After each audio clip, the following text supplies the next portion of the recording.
Welcome, everybody, to another great CEO podcast. My name is Jim Schleckser.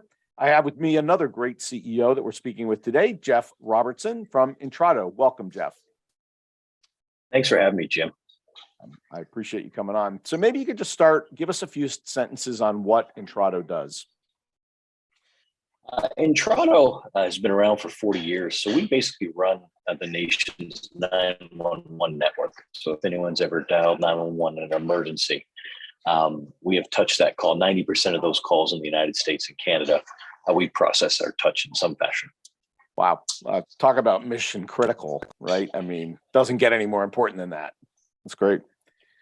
So 90% is huge, but what is your competitive advantage? I mean, why do people use your organization for that versus there are other players in the market, right? There are. I think our platform is one that's nationwide and has become an industry standard, but we also support everything from your grandmother's rotary dial phone all the way to Microsoft Teams if you're in an office and don't have a phone and need emergency help. So there's a lot of different technologies, and you have to go, for us, you have to be able to support the lowest common denominator to even more recently, you're starting to see some of the smartphones with satellite connectivity, even when you don't have wireless connectivity, but they'll go to the satellite. So all these new technologies we've had to introduce, but really our competitive advantage is we can support all of them, or if it's a wearable watch or your car or anything like that when you need help from an emergency responder. That's phenomenal. It's really evolved. I remember when I was in the telecom industry and the whole E911 came around, you're like, oh my gosh, they're calling from a cell phone. We have no idea where they are. And you obviously went way past that, which is, I think, really good.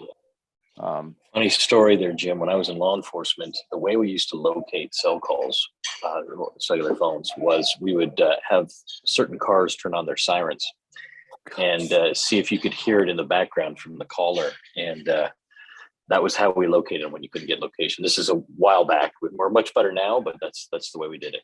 Wow. I never would have thought of that. That is actually that's a cool story, actually. So what percentage of the revenue recurs every year? We use that as a measure of a good business.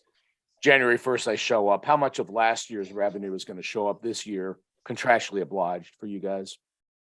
For us, it's roughly 85% because It tends to be subscription-based. We tend to deal with the carriers. We also deal with the first responder community as well. And those are recurring revenue services. We believe we can actually get it closer to, we are getting a demand, especially from government, state and local government, for more services because they're having a tough time hiring technical staff at a county government salary and recruiting them. So they want to actually have more services from us if they can. So we're at 85 today. We think we can get closer to 95.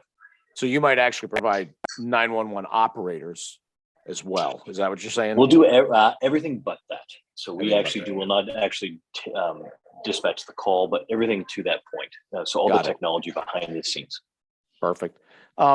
So every business has a point of constraint, sort of the one thing that if we could change this about our business, it would make it massively better.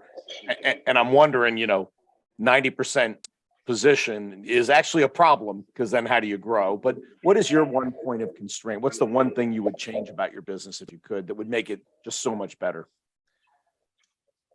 It kind of comes into our first point in our discussion is we've been around for 40 years. We have over 200 different platforms. It seems simple, but in the behind the scenes, if I could start over almost as a greenfield and say, here's how we want to, deliver emergency response and not have to support all this legacy technologies. Now these technologies are fit for purpose. They work. They've been working for 40 years, but trying to find a COBOL programmer these days is kind of tough. But I think if we could have modernized that right from scratch, I think that would really help us. The constraint and also the cost of supporting that legacy technology and platforms, the tech debt, if you will, it's significant, but it's also our competitive advantage of why we have, the platform. Yeah, I was just going to go there. I mean, I had some businesses that had, horrible layers of spaghetti code out there. And it made me nuts, but go try to copy that, right? Yeah. It's very hard for an entrant to copy what you've developed over all these layers. So, going over to yourself, how many hours a week do you work on the job? I saw your questions when you sent them over. I was trying to think of that. It's a funny balance is important to me, especially at this level, and I've had to learn that as I've matured as a leader. So I do have balance, and I think we in North America in particular like to brag about our being over busy, but I found that it's not necessarily good for the business. But I also Right. enjoy my job, so I find myself sometimes. So to answer your question directly, I would say it's probably 60 hours or so, 60, 65. But I'll find myself getting up on a Saturday morning before my wife wakes up and have a cup of coffee and actually want to do some work because I like it. It's Yeah. kind of relaxing, or I will do some more strategic thinking, and because I kind of like it, but I don't necessarily track those hours. But I would say, probably 65, Jim. Got it. Well, it's just kind of high average for CEOs, by the way. And I think the other thing that people don't realize is when you're awake, you're thinking about Always it. spinning. So is that work or Mhm. not? I don't know how to count that, right? Because you can't turn it off, right? Um, as your businesses continue to grow, one of the things we have to do as leaders is to delegate some of our responsibilities down into the organ so we can do higher level work and to develop our people. So can you name one thing that you've delegated to somebody in your organization, one significant responsibility in the last 6 months? Yeah, the big one would be our operational deployments. We just put a new executive, Nate Brogan, as our chief operating officer, and we complement each other very well. So he's very detail oriented.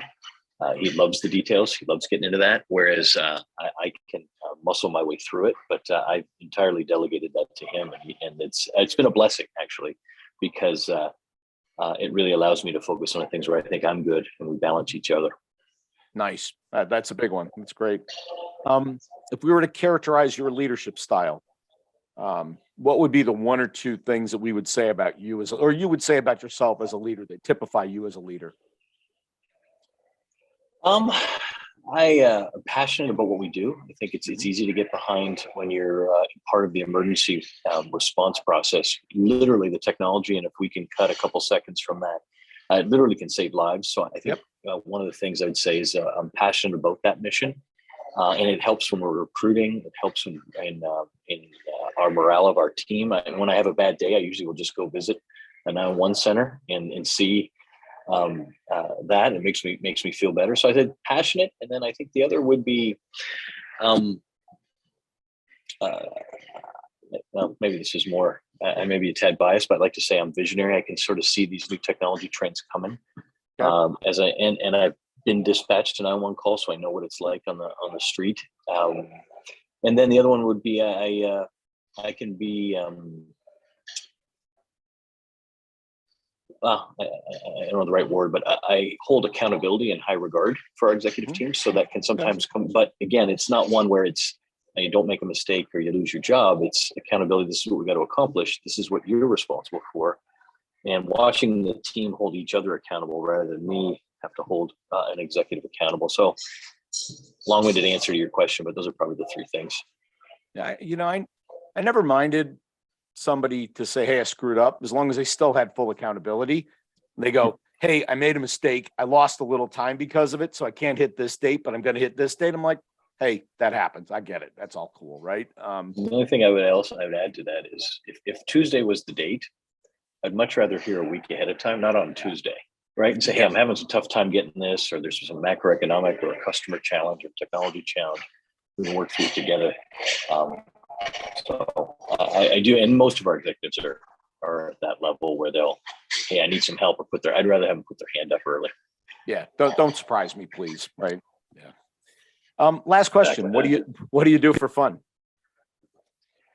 Uh, this one's, yeah, people laugh, but I actually DJ electronic music. Oh So my I will gosh. do, Cool. That's super cool. yeah. So I really enjoy doing that. And funny anecdote, so does the CEO of Goldman Sachs. So he's actually a fantastic EDM DJ. Um, Obviously, I don't know him, but I've tried to message him on Twitter a few times to do a couple gigs together. So I don't know if I'll be successful with that. But yeah, I enjoy DJing electronic music. I mean, okay, we're of an approximately similar generation. I think that may not be quite our music, but I'm super impressed that you're into it. That's very cool, actually. My son would be super impressed because he's into EDM. So yeah, that's great. Awesome. Well, Jeff, thank you so much. This was way fun. You got a great business, and I wish you guys really good luck going forward. Thank you. Great. Thanks, Jim.